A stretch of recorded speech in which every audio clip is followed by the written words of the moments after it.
Hello and welcome to another episode of Game Reviews by James. Today I'm going to be looking at Super Mario Land 2, 6 golden coins for the original Game Boy. Is this game an improvement on the original? Is it everything a sequel should be and more? Yes, it is. Super Mario Land 2 was developed after the huge success of the first game in the series a few years before. Directed by Hiroji Kiyotake, Nintendo set out to make a vast improvement over the original game from 1989. The game Super Mario Land 2 6 Golden Coins was 4 megabytes, which may not seem like much now, but back then it was over 9 times larger than its predecessor's capacity and one of the largest Game Boy games ever made. It was originally released November 2nd of 1992 and was digitally re-released September 29th of 2011 for the Nintendo 3DS. The story of the game is as simple as this. While Mario was away crusading in Sarasa Land to rescue Princess Daisy, a mustachioed villain by the name of Wario invaded Mario Land and put its people under a magic spell so as they would follow his every order. Wario, who has been Mario's rival since they were boys, steals Mario's palace and scatters Mario's 6 golden coins across the land, and it's Mario's job to get them and his palace back. In this game, you travel through 6 different zones in order to collect 6 golden coins from the 6 different enemy bosses. So already that's a step up from the first game, which only had 12 levels in total. After some research, I learned that this game was built from the Super Mario Bros. 3 engine, but they were going for the look of Super Mario World, which was the most recent console game in the series at the time. What you get is a game that is sort of a hybrid between the two, and I have to say, it looks and plays fantastically. This game looks great even now. Gone are the slippery controls and microscopic sprites that plagued the first game. Instead, you get a more familiar Mario game that, I'll just say right now, is 100% better than its predecessor. As a matter of fact, I've never met anyone who liked the first game better. This game sports lots of familiar faces in the ways of enemies, but there are several new ones too, so it feels fresh in that sense.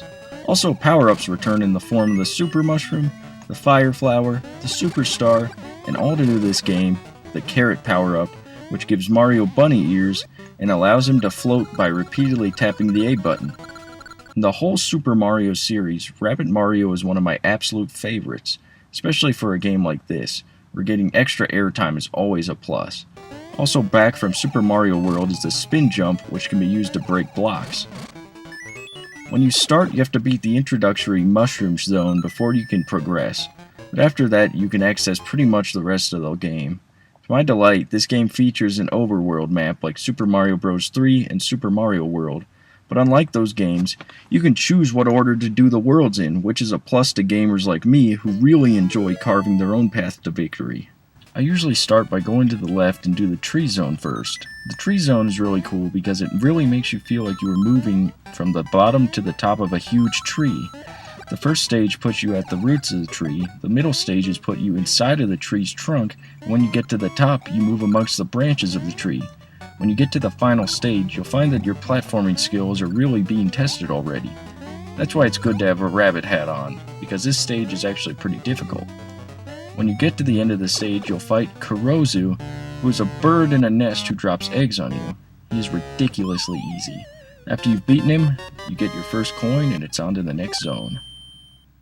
The next world is the Space Zone, but you need to beat the Hippo stage by taking the upper pathway to get to it, which you wouldn't know unless you randomly figured it out like me. The manual does say that the Hippo Zone is the entrance to the Space Zone, so I guess it's not too cryptic.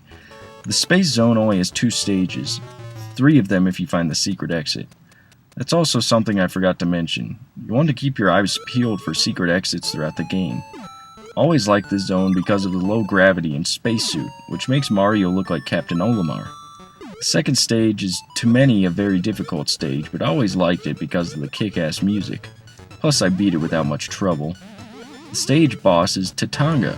That's right, he was the final boss in the last game and now he's back. He's probably the hardest boss of the 6 worlds, but with the Fireball power-up, you can make mincemeat out of him. After you collect the space coin, it's onto the Macro Zone, which shrinks Mario to about the size of an ant. The first stage isn't as creative as prior stages in the game, but I really do like the later stages where you're climbing on stacks of books. The boss of the Macro Zone is called Riki, and he is a giant mutated mouse. He's really easy to beat too. Just keep an eye out for him running up the walls.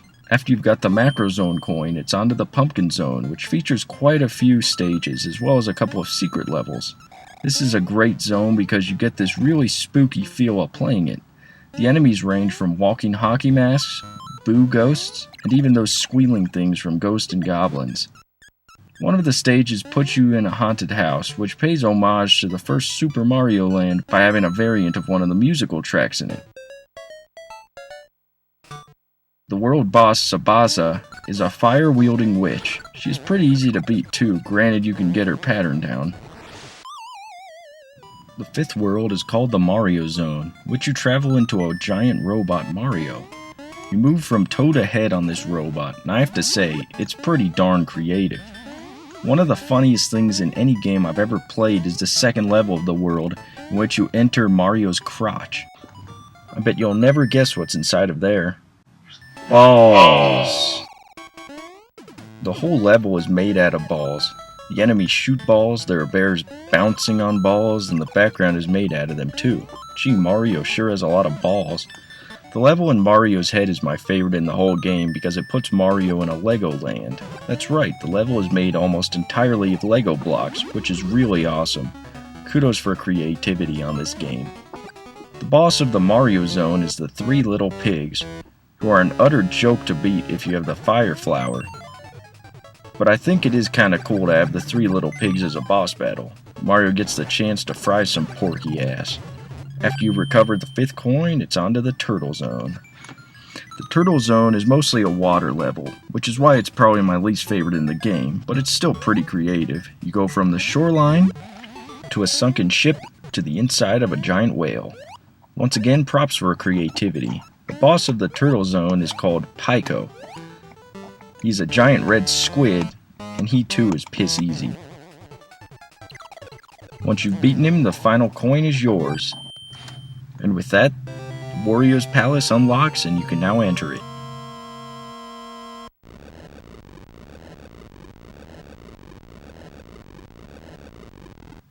Wario's Palace is extremely good at testing you, the player, with all the things you learn to do throughout the game. That being said, it is extremely difficult. It's filled with some of the most exact platforming I've ever encountered, making it one of the harder Mario last levels.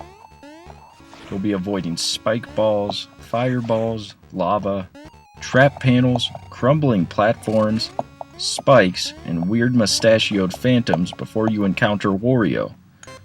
Wario has three forms, and they are all somewhat easy. He gets the rabbit cap and the fire flower, so really he is only threatening when he is powered up. 9 hits later and you've defeated him. Wario cries, shrinks, throws a shoe at you before giving you your palace back, and that's pretty much the game. Super Mario Land 2 is leaps and bounds better than the first game, but is it as good as the console Mario games? Well, to me at least, it's hard to compare those. As a sequel, it improves on everything the first game didn't do. The controls are very smooth and responsive, and the visuals are just as good as the likes of Super Mario Bros. 2 or 3, which is a huge plus for a handheld game. The levels are varied too, which is all you could ask of any game. There are a few slight problems I do have with the game. The first being that there's quite a bit of game slowdown when there are too many enemies on the screen. Almost any old game has these issues, but it is especially noticeable in this game. The only other problem I had with this title is the difficulty. I think it is too easy. It's easier than Super Mario Land 1, which I thought was extremely easy. There's even an option for an easy mode on the select screen, which is ridiculous. How about a hard mode? Besides Wario's Palace, which is one of the hardest levels in any Mario side-scroller, the stages and bosses are a little on the easy side for my taste.